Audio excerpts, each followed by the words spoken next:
नमस्कार विद्यार्थी मित्रांनो. आज आपण या व्हिडिओमध्ये मुंबई उच्च न्यायालय भरती जी सुरू झालेली आहे, त्यासाठी शिपाई, हमाल आणि लिपिक या पदासाठी महत्त्वाचे असणारे 20 सामान्य ज्ञानचे प्रश्न आपण पाहत आहोत. हे जे प्रश्न आहेत हे आपल्याला प्रिव्हियस क्वेश्चन पेपर सोबतच आपल्याला करंट अफेअर्स 2025 वर आधारित आपण घेतलेले आहेत. त्यामुळे आपल्याला या व्हिडिओची जर पीडीएफ डाउनलोड करायची असेल तर नोकरी इन्सायडर या नावानं आपलं टेलिग्राम चॅनल आहे. सोबतच आपलं व्हॉट्सअप चॅनल देखील आहे. दोघांच्याही लिंक्स तुम्हाला डिस्क्रिप्शनमध्ये दिल्या आहेत. त्या ठिकाणी जाऊन आपण त्यांना जॉईन करा. आणि चॅनलवरती जर नवीन असाल तर लगेच आपल्या नोकरी इन्सायडर यूट्यूब चॅनलला सबस्क्राईब करून ठेवा. म्हणजे आपल्याला दररोज अशाच पद्धतीचे व्हिडिओज पाहायला मिळतील.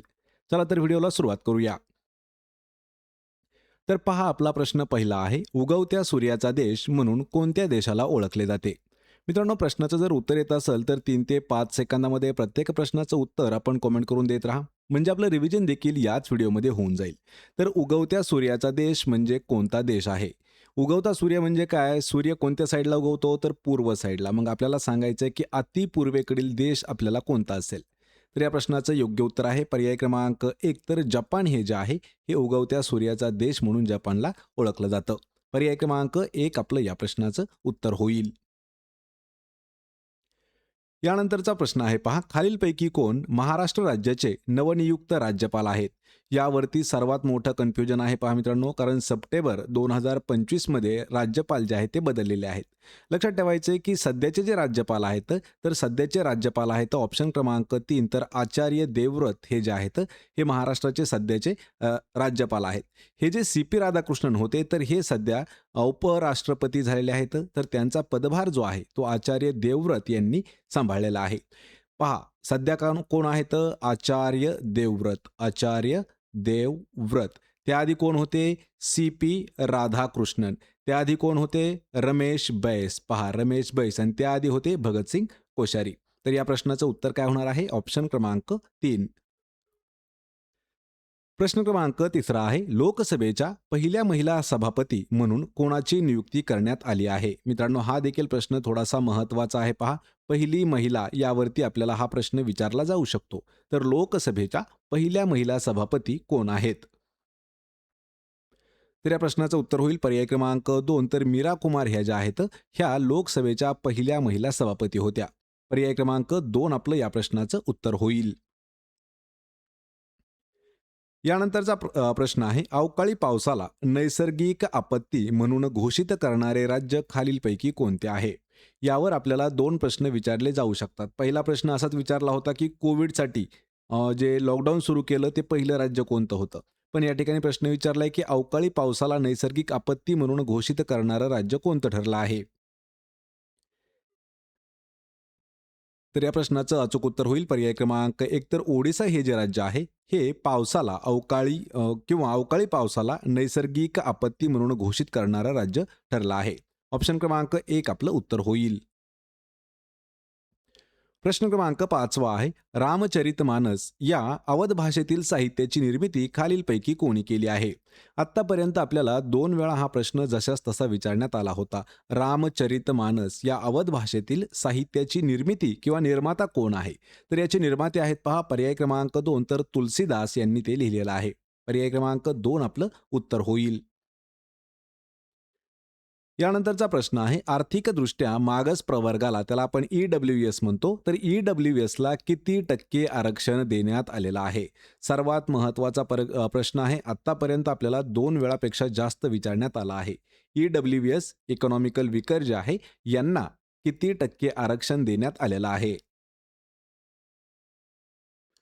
तर या प्रश्नाचं अचूक उत्तर होईल पर्याय क्रमांक 1. तर 10% आरक्षण जे आहे हे आर्थिकदृष्ट्या मागास वर्गाला देण्यात आलेलं आहे. पर्याय क्रमांक 1 आपलं या प्रश्नाचं उत्तर होईल. प्रश्न क्रमांक 7 आहे, छत्रपती शिवाजी महाराजांच्या आई राजमाता जिजाबाई यांचे जन्म ठिकाण कोणते आहे? मित्रांनो, हा प्रश्न आपल्याला पोलीस भरतीमध्ये 3 वेळा विचारण्यात आला होता. मुंबई उच्च न्यायालयासाठी 1 वेळा विचारण्यात आलेला होता आणि हाच प्रश्न आपल्याला जे जिल्हा न्यायालय होतं तर त्यासाठी सुद्धा 1 वेळा विचारण्यात आला होता. छत्रपती शिवरायांच्या आई कोण आहेत? राजमाता जिजाबाई यांचं आपल्याला जन्म ठिकाण सांगायचं आहे. तर या प्रश्नाचं योग्य उत्तर होईल पर्याय क्रमांक 3. तर सिंदखेड राजा हे जे आहे, हे छत्रपती शिवाजी महाराजांची ज्या आई आहेत जिजाबाई यांचं जन्म ठिकाण आहे. या ठिकाणी आपल्याला अजून एक प्रश्न पडतो, की छत्रपती शिवराय यांचा जन्म कोणत्या किल्ल्यावरती झाला होता? तर लक्षात ठेवा शिवनेरी या किल्ल्यावरती झाला होता आणि शिवनेरी किल्ला हा पुणे या जिल्ह्यामध्ये येतो.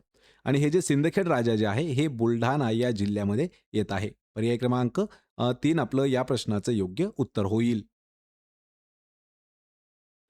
प्रश्न क्रमांक 8 आहे. लोकमान्य टिळकांनी सुरू केलेले मराठा हे वर्तमानपत्र कोणत्या भाषेत लिहिलेले होते? आत्तापर्यंतचा सर्वात महत्त्वाचा प्रश्न आहे, कारण हा प्रश्न आपल्याला एम-पी-एस-सीच्या प्री एक्झाममध्ये सुद्धा विचारण्यात आला होता. मराठा हे जे वर्तमानपत्र आहे, कोणी सुरू केलेलं आहे? तर लोकमान्य टिळक यांनी सुरू केलेलं आहे पहा, मराठा हे वर्तमानपत्र.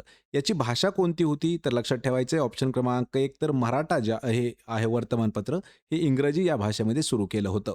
पर्याय क्रमांक 1 आपलं उत्तर होईल. यानंतरचा प्रश्न आहे महाराष्ट्रातील सर्वात मोठा बहुउद्देशीय जलविद्युत प्रकल्प खालीलपैकी कोणता आहे?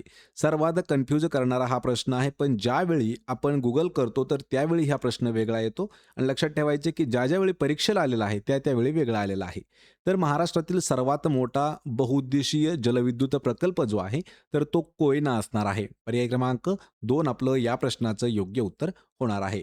तर मित्रांनो तुमच्यासाठी या ठिकाणी एक प्रश्न विचारतो मी, की कोयना हे जे आहे जलविद्युत प्रकल्प हा कोणत्या जिल्ह्यामध्ये येतो हे मला आपण कमेंट करून सांगायचं आहे. प्रश्न क्रमांक 10 आहे. विंडोज ही संगणक प्रणाली कोणत्या कंपनीने वितरित केलेली आहे? वितरित म्हणजे एक प्रकारे आपण म्हणू शकतो त्याला विकसित सुद्धा केलेली आहे. आणि दुसरी गोष्ट की ही जी कंपनी आहे, ही कोणती कंपनी आहे की जी विंडोज त्यांची ऑपरेटिंग सिस्टम जी आहे ती प्रोव्हाईड करते. तर या प्रश्नाचं योग्य उत्तर आहे पर्याय क्रमांक 2 तर मायक्रोसॉफ्ट जे आहे, मायक्रोसॉफ्ट कंपनीचे आहे पहा विंडोज ऑपरेटिंग सिस्टम. या ठिकाणी ॲपल जे आहे तर हे मॅक ओएस जे आहे ते लोकांना देत आहे. पर्याय क्रमांक 2 आपलं उत्तर होईल मायक्रोसॉफ्ट. प्रश्न क्रमांक 11 आहे. डॉक्टर बाबासाहेब आंबेडकर यांनी कोणत्या वर्षी नागपूरमध्ये बौद्ध धर्माची दीक्षा घेतली होती? यावरती सुद्धा आपल्याला 2 प्रश्न विचारण्यात आलेले होते. पहिला प्रश्न विचारला जातो की कोणत्या ठिकाणी? तर लक्षात ठेवायचं आहे नागपूर हे ठिकाण आहे. आणि दुसरा प्रश्न विचारला जातो की कधी घेतली होती? तर ती घेतलेली आहे 1956 या वर्षी. म्हणजेच पर्याय क्रमांक 3 आपलं या प्रश्नाचं योग्य उत्तर होणार आहे. मित्रांनो प्रश्न परत एक वेळा तुम्हाला सांगतो मी. डॉक्टर बाबासाहेब आंबेडकर यांनी 1956 या वर्षी नागपूर या ठिकाणी बौद्ध धर्माची दीक्षा घेतली होती. यानंतरचा प्रश्न आहे भारतातील लोकसंख्येची जनगणना दर किती वर्षांनी केली जाते? सर्वात इम्पॉर्टंट असणारा प्रश्न आहे. भारतातील सर्वात पहिली जी जनगणना आहे ही 1872 या वर्षी झाली होती आणि त्यानंतर भारतामध्ये आपल्या जनगणना दर 10 वर्षानंतर घेतली जाते. म्हणजे पर्याय क्रमांक 1 आपलं या प्रश्नाचं योग्य उत्तर होणार आहे. तर रिसेंटची जी झालेली आहे ती 2011 या वर्षी झाली होती. पण 2021ला जी होणारी होती तर ती कोविड यामुळे ती थोडीशी लांबणीवर पडली आणि आता जी आहे ती 2027ला प्रस्तावित असणार आहे. पर्याय क्रमांक 1 आपलं या प्रश्नाचं उत्तर होईल. प्रश्न क्रमांक 13 आहे. जगप्रसिद्ध पर्यटन स्थळ खजुराहो लेणी ही कोणत्या राज्यामध्ये स्थित आहेत? यावर आपल्याला 2 प्रश्न विचारण्यात आलेले होते. आपल्याला कधी-कधी डायरेक्ट जिल्ह्याचं नाव सुद्धा विचारलं जातं. तर मित्रांनो तुमच्यासाठी हा प्रश्न विचारतो की कोणत्या जिल्ह्यामध्ये आहेत ते सांगायचं आहे. मी तुम्हाला सांगतो की जे खजुराहो लेणी आहेत हे मध्य प्रदेश या राज्यामध्ये स्थित आहेत. जिल्हा कोणता आहे हे मला आपण कमेंट करून सांगायचं आहे. पर्याय क्रमांक 4 आपलं उत्तर होईल.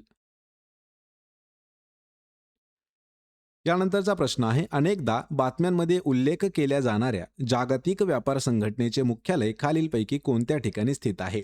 आपल्याला पोलीस भरतीमध्ये हा प्रश्न जवळपास 15 ते 20 वेळापेक्षा जास्त विचारण्यात आलेला आहे. प्रश्न सरळ सरळ आणि एकदम सोपा आहे. जागतिक व्यापार संघटनेचं मुख्यालय कोणत्या ठिकाणी आहे? पण या ठिकाणी थोडासा फिरवून प्रश्न विचारलेला आहे. तर या प्रश्नाचं अचूक उत्तर होईल पर्याय क्रमांक 1 तर जिनिव्हा या ठिकाणी आहे पहा जागतिक व्यापार संघटनेचं मुख्यालय. पर्याय क्रमांक 3 आपलं या प्रश्नाचं योग्य उत्तर होईल.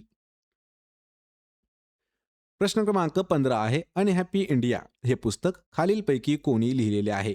मित्रांनो पुस्तक आणि लेखक यावरती आपल्याला प्रश्न जे आहेत हे खूप वेळा विचारण्यात आलेले आहेत. त्यामुळे आपण हा प्रश्न मुद्दाम घेतलेला आहे. अनहॅपी इंडिया हे जे पुस्तक आहे या पुस्तकाचे लेखक आहेत पहा ऑप्शन क्रमांक 4 तर लाला लजपत राय हे त्याचे लेखक आहेत. पर्याय क्रमांक 4 आपलं उत्तर होईल. यानंतरचा प्रश्न आहे, आधुनिक भारताचे जनक म्हणून खालीलपैकी कोणाला ओळखले जाते? यावरती अजून एक असाच प्रश्न विचारला होता, की महाराष्ट्राचे आपल्या मार्टिन ल्युथर, पहा महाराष्ट्राचे मार्टिन ल्युथर म्हणून कोणाला ओळखलं जातं? या प्रश्नाचं उत्तर मला आपण कमेंट करून द्यायचं आहे. भारताचे आधुनिक जनक किंवा आधुनिक भारताचे जनक म्हणून कोणाला ओळखलं जातं? तर या प्रश्नाचं योग्य उत्तर आहे पर्याय क्रमांक 2, तर राजा राममोहन रॉय यांना आधुनिक भारताचे जनक म्हणतात. पर्याय क्रमांक 2 आपलं उत्तर होईल. प्रश्न क्रमांक 17 आहे, वंतारा या प्राणी बचाव, संवर्धन आणि पुनर्वसन केंद्राचे उद्घाटन कोणत्या शहरात करण्यात आलेले आहे? आपल्याला हा प्रश्न मित्रांनो करंट अफेअर्ससाठी खूप महत्त्वाचा आहे. आपल्याला या ठिकाणी स्टेट विचारलं जाऊ शकतं, पण या ठिकाणी आपल्याला काय विचारलंय, की कोणत्या शहरामध्ये करण्यात आलेलं आहे? तर या प्रश्नाचं योग्य उत्तर आहे पर्याय क्रमांक 3, तर जामनगर हे शहर आहे आणि गुजरात हे राज्य आहे. तर या राज्यामध्ये आहे पहा वंतारा हे प्राणी बचाव, संवर्धन, पुनर्वसन केंद्र आणि याचं उद्घाटन जे आहे ते जामनगरमध्ये करण्यात आलं होतं. पर्याय क्रमांक 3 आपलं या प्रश्नाचं योग्य उत्तर होईल. प्रश्न क्रमांक 18 आहे, देशातील पहिले टेक्सटाईल मशीन पार्क कोणत्या राज्यात स्थापन केले जाणार आहे? करंट अफेअर्स 2025 वरचाच हा देखील इम्पॉर्टंट असणारा प्रश्न आहे. तर या प्रश्नाचं योग्य उत्तर आहे पहा ऑप्शन क्रमांक 3, तर उत्तर प्रदेश या राज्यामध्ये भारतातील आपल्या पहिलं टेक्सटाईल मशीन पार्क जे आहे ते स्थापन केलं जाणार आहे. ऑप्शन क्रमांक 3 आपलं या प्रश्नाचं उत्तर होईल. प्रश्न क्रमांक 19 आहे, मुंबई हाय हे नाव कोणत्या खनिज उत्पादनाशी संबंधित आहे? आपल्याला काय विचारलंय, मुंबई हाय हे जवळपास 1973 मध्ये शोधण्यात आलं होतं आणि हे खनिज उत्पादनाशी संबंधित आहे. पण ते कोणत्या आहे? तर पेट्रोलियम खनिज उत्पादनाशी संबंधित आहे मुंबई हाय. ऑप्शन क्रमांक 1 आपलं या प्रश्नाचं उत्तर होईल. यानंतरचा प्रश्न आहे पहा, महाराष्ट्रात कुंभमेळा कोणत्या ठिकाणी भरतो? लक्षात ठेवा, प्रश्न खूप महत्त्वाचा आहे. आपल्या भारतामध्ये 4 ठिकाणी कुंभमेळा भरतो मित्रांनो. त्या ठिकाणी आपल्याला सर्व ठिकाणी हे माहीत असणं गरजेचं आहे. यामध्ये मी तुम्हाला सांगतो, की पर्याय क्रमांक 2, तर आपल्या महाराष्ट्रामध्ये नाशिक हे जे आहे, तर नाशिकमध्ये भरतो पहा कुंभमेळा. आणि मला कमेंट करून सांगायचं आहे, की कोणते असे 4 ठिकाणं आहेत, की 4 ठिकाणी कुंभमेळा भरतो. त्यातील एक आहे पहा नाशिक, बाकीचे जे 3 उरलेले आहेत यांचं उत्तर मला आपण कमेंट करून द्यायचं आहे. तर मित्रांनो, हे होते महत्त्वाचे 20 प्रश्न. आपल्याला 20 पैकी किती प्रश्नाची उत्तरं देता आली हे मला कमेंट करून नक्की सांगा. व्हिडिओ जर आवडला तर व्हिडिओला आपल्या लाईक करा, मित्रामध्ये व्हिडिओ शेअर करा आणि आपल्या नोकरी इन्सायडर यूट्यूब चॅनलला सबस्क्राईब करून ठेवा. प्रत्येक व्हिडिओची PDF जर आपल्याला अगदी फ्रीमध्ये मिळवायची असेल तर आपलं टेलिग्राम चॅनल आहे पहा, ज्याचं नाव आहे नोकरी इन्सायडर. त्याला सुद्धा जाऊन जॉईन करा. त्याचीही लिंक मी तुम्हाला डिस्क्रिप्शनमध्ये दिलेली आहे. आपण भेटूया पुढच्या एका अशाच नवीन व्हिडिओमध्ये. तोपर्यंत जय हिंद, जय महाराष्ट्र.